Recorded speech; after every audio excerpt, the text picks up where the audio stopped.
شکرگزاری روزانه امروز شنبه 25 آذر 1404.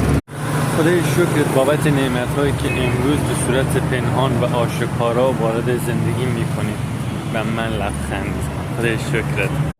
خدای شکرت من مدام اخبار خوب با حال خوش رو دریافت می‌کنم.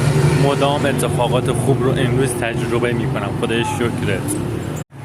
خدای شکرت برای لطف و حال خوب و برکتی که در تک تک لحظه ها به زندگی در حال جاری امروز و فرداها. خدای شکرت. خدای شکرت من درآمد عالی و کار راحتی رو دارم، خیلی راحت و لذت بخش. خدای شکرت. خدای شکرت. خدای شکرت.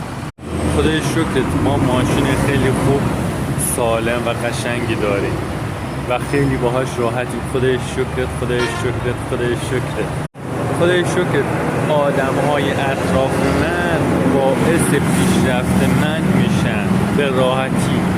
خدای شکرت بابت دستان قدرتمندت. خدای شکرت.